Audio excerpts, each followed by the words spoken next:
অতিৰিক্ত মুখ্য সচিব বন বিভাগৰ সকলো উপস্থিত আছে আৰু বন বিভাগৰ বিষয়া কৰ্মচাৰী সকলো উপস্থিত আছে। আজি আপোনালোকৰ উপস্থিতিত আমি অমৃত বৃক্ষ আন্দোলনৰ দ্বিতীয় সংস্কৰণৰ যিটো আমাৰ কৰ্মসূচী তাক আজি আমি আনুষ্ঠানিকভাৱে আৰম্ভ কৰিছোঁ। আপোনালোকে জানে যে যোৱাবাৰ আমি 17 ছেপ্টেম্বৰ তাৰিখে অমৃত বৃক্ষ আন্দোলন সমগ্ৰ ৰাজ্যখনতে আৰম্ভ কৰিছিলোঁ। অমৃত বৃক্ষ আন্দোলন যদিও 17 ছেপ্টেম্বৰত আৰম্ভ হৈছিলে, 12 ছেপ্টেম্বৰৰ পৰাই আমি এই সমগ্ৰ প্ৰক্ৰিয়াটোক জনপ্ৰিয় কৰাৰ বাবে বিভিন্ন কাৰ্যসূচী হাতত লৈছিলোঁ। চেপলিংছ বিতৰণ, নিৰ্দিষ্ট এলেকাত 10 লাখ গছ ৰোপণ বা বৃক্ষৰোপণ, ছাত্ৰ ছাত্ৰীসকলৰ মাজত আমি সমূহীয়া এটা বৃক্ষৰোপণ, অসমৰ মেপখন বৃক্ষ দি পূৰ্ণতা প্ৰদান, এই ধৰণে আমি যোৱা বছৰ 10টা গিনিজ ৱৰ্ল্ড ৰেকৰ্ড আমি স্থাপন কৰিছিলোঁ আৰু 1,12,00,000 আমি গছ পুলি ৰোপণ কৰিছিলোঁ। 17 ছেপ্টেম্বৰত গছ পুলি ৰোপণ হোৱাৰ পিছত বহুতৰ মনত শংকা আছিলে যে এই গছ পুলিকেইটা বাচিবনে নাই। যি নহওক 17 ছেপ্টেম্বৰৰ ঠিক পিছতেই সুন্দৰ কৰি বৰষুণ আহে আৰু গছপুলিবিলাক জীপাল হৈ উঠে।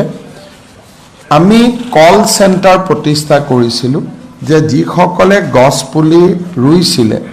তেওঁলোকক আমি নিৰন্তৰভাৱে যোৱা বছৰটোত কল চেণ্টাৰৰ পৰা আমি ফোন কৰিছিলোঁ যে গছপুলিবিলাক বাচি আছে নে নাই,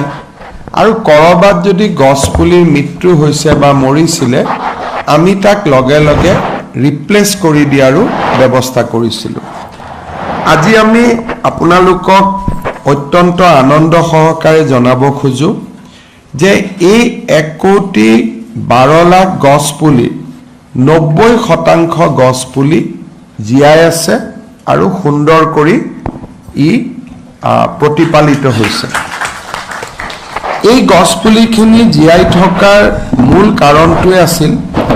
যে ই কমিউনিটি প্লেণ্টেশ্যন নাছিলে, যে আমি ৰাস্তাৰ দুই কাষে গছপুলি ৰুই দিম, তেনেকুৱা প্লেণ্টেশ্যন নাছিলে। এই প্লেণ্টেশ্যনবিলাক মেইনলি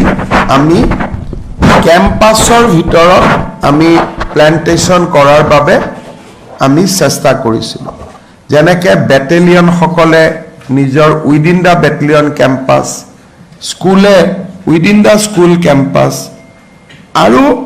ব্যক্তি বিশেষে যি গছপুলি ৰোপণ কৰিছিল, বিশেষকৈ ছেল্ফ হেল্প গ্ৰুপৰ মহিলাসকলে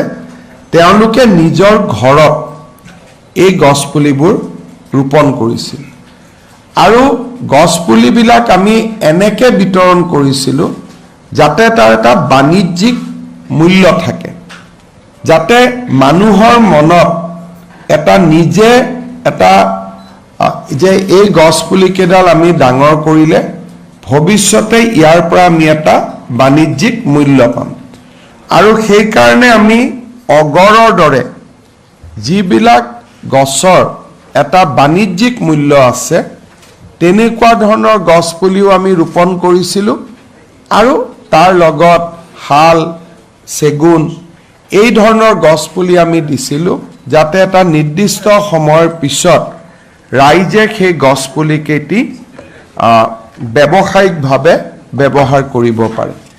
ব্যৱসায়িক মূল্য থকাৰ কাৰণে আৰু পৰিৱেশৰ ওপৰত এটা বহল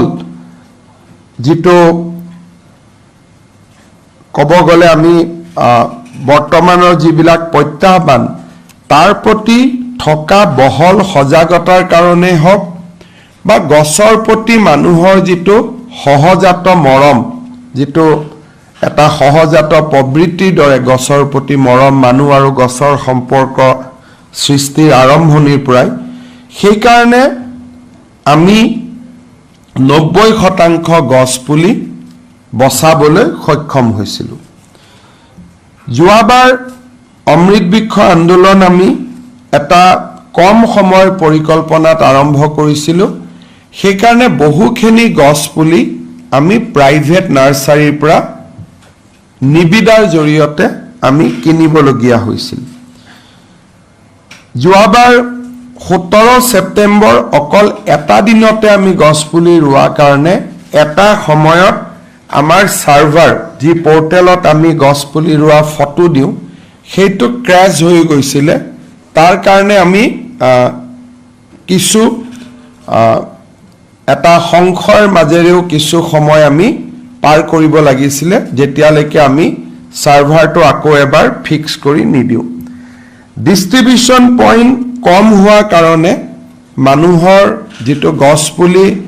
কোনোবা এটা স্থানৰ পৰা আন এটা স্থানলৈ লৈ যাওঁতে কিছু কষ্টৰো সন্মুখীন হৈছিল আমি আমাৰ চৰকাৰখনৰ এটা বিশেষত্ব হ'ল যে আমি পুৰণা অভিজ্ঞতাৰ পৰা শিকিবৰ বাবে যত্ন কৰোঁ অমৃত বৃক্ষ আন্দোলনৰ প্ৰথম সংস্কৰণটোত যিখিনি আমাৰ ষ্ট্ৰেংথ আৰু উইকনেছ আমি দেখা পালোঁ তাৰ পৰা আমি যোৱা বছৰটোত শিকিলোঁ আৰু কেইটামান আমি নতুন বিষয় ইয়াত সন্নিবিষ্ট কৰিলোঁ প্ৰথম আমি সিদ্ধান্ত লৈছিলোঁ যে এই বছৰ আমি গছপুলি ব্যক্তিগতভাৱে নিকিনো বন বিভাগৰ নাৰ্সাৰীসমূহতে আমি গোটেই বছৰটো আমি গছপুলি আমি ৰোপণ কৰি তাক ডাঙৰ কৰি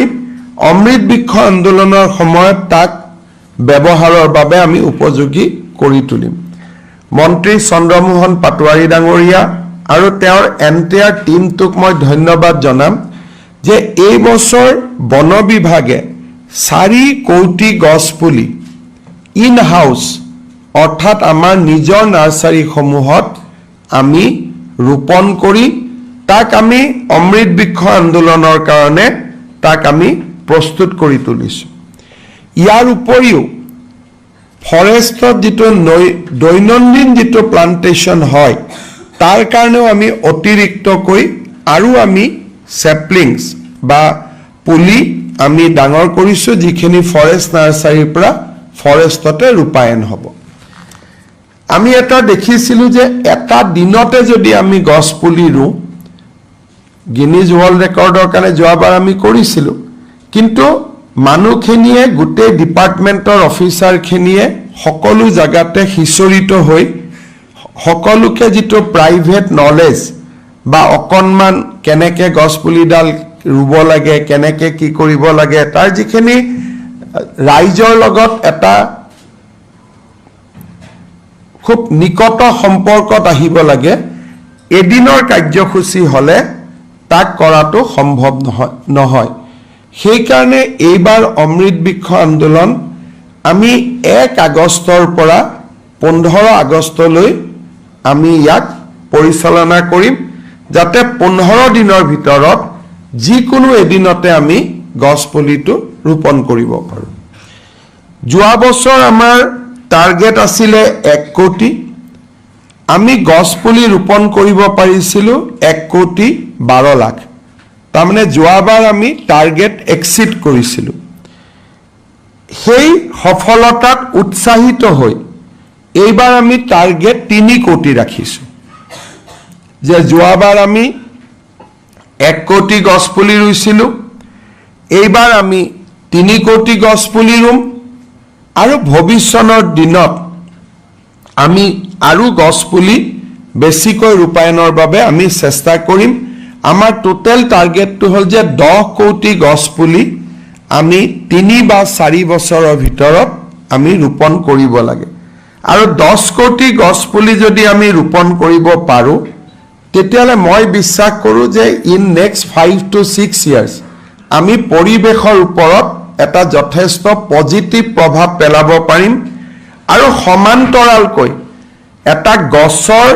বাণিজ্যিকৰণ কমাৰ্শিয়ালাইজেশনৰ প্ৰক্ৰিয়া এটাও আৰম্ভ হ'ব সেই দিশৰ পৰা এই বছৰ আমি 15 দিনত আমি 4 কোটি গছপুলি ৰূপায়ণৰ বাবে আমি 3 কোটি গছপুলি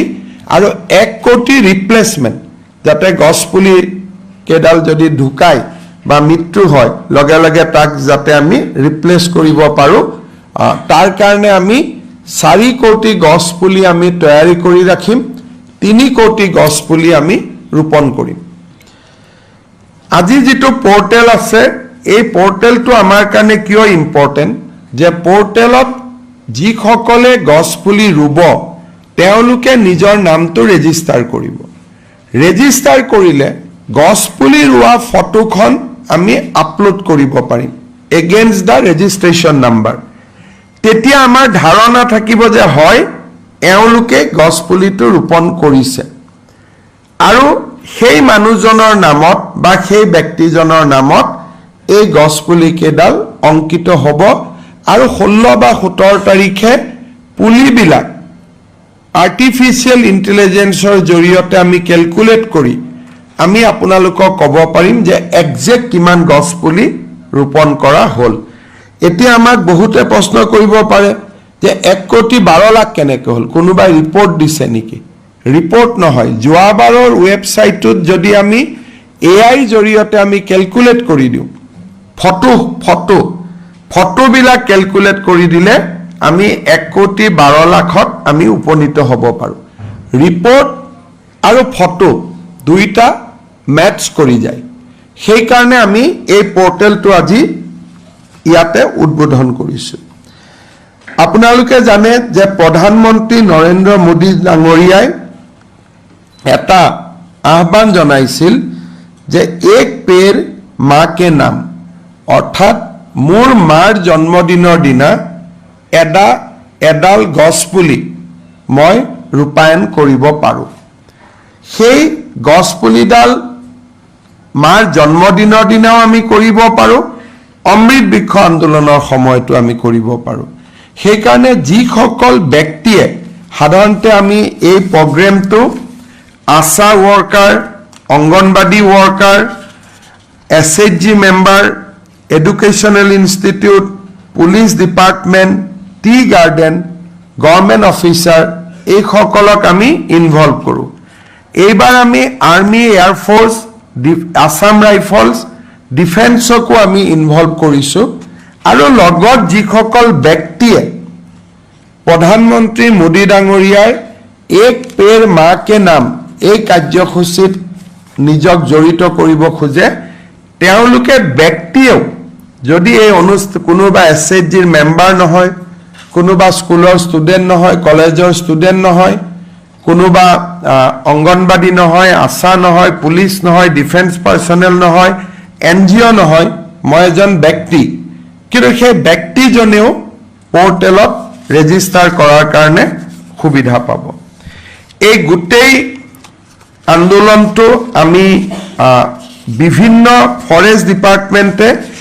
বিভিন্ন সংস্থাৰ সৈতে জড়িত হৈ ৰূপায়ণ কৰে ইয়াত এই যেটো জনভাগিদাৰিত্ব ইয়াৰ মূল কেন্দ্ৰবিন্দু হল নগৰীয় আত্মসহায়ক গোট আৰু গাঁৱৰ আত্মসহায়ক গোট এলপি আৰু ME school high school higher secondary school college university ইয়াৰ পিছত আমি সকলোকে টাৰ্গেট কৰি দিয়া আছে যে ৰুয়েল এসএইচজি মেম্বাৰ এজনে কেইটা গছপুলি ৰুব এলপিএমই প্ৰত্যেকখন স্কুলত 35 ডালকৈ গছপুলি ৰুব লাগিব হাই স্কুল হায়াৰ সেকেন্ডাৰী স্কুলত 75 ডাল কলেজত 71 ডাল ইউনিভাৰ্সিটিত 500 ডাল অঙ্গনবাড়ি কৰ্মী district police APBN home guard VDP air force army Assam rifles BSF CISF CRPF SSB ITBP NDRF SDRF AFPF ASHA চাহ বাগিচা small tea growers FPO farmers produce organisation FPC farmers NGO আৰু এটা আদাৰ্স এই গোটেইখিনি আমি হিসাব কৰিলে 3 কোটি টাৰ্গেট এটা আমি পাব পাৰোঁ জিলা ৱাইজো আমি টাৰ্গেট বনাই দিছোঁ বঙাইগাঁৱত ইমান বৰপেটাত ইমান সেই ধৰণে আমাৰ ডিসি সকলেও এই গোটেই ব্যৱস্থাটোত যোগ দিব মই আগতে কৈছোঁ যে ডিস্ট্ৰিবিউশন পইণ্টছ যিমানে হয় কামখিনি কৰিবৰ কাৰণে সিমানে সুবিধা হয় এইবাৰ আমি 4000 ডিস্ট্ৰিবিউশন পইণ্টছ আমি ৰাখিম যেনেকৈ ইলেকশ্যনত ইভিএম বিতৰণৰ কাৰণে এটা ডিস্ট্ৰিবিউশন পইণ্টছ হয় আকৌ ভোটৰ সময়ত লৈ যায় ভোটৰ সময়ত ঘূৰাই লৈ আহে তেনেকৈ আমি 4000 ডিস্ট্ৰিবিউশন পইণ্টছ ৰাখিম যাতে মানুহে ঘৰৰ নিচেই কাষতে এই সুবিধা পাব পাৰে মই বন বিভাগৰ মন্ত্ৰী চন্দ্ৰমোহন পাটোৱাৰী ডাঙৰীয়া আৰু তেওঁৰ এণ্টায়াৰ টিমটোক মই আগতীয়াকৈ শুভেচ্ছা জনাইছোঁ অসমে এটা নতুন গোটেই দেশকে এটা নতুন পথ দেখুৱাবৰ বাবে চেষ্টা কৰিছে মই অমৃত বৃক্ষ আন্দোলনৰ দ্বিতীয় সংস্কৰণৰ সফলতা কামনা কৰিছোঁ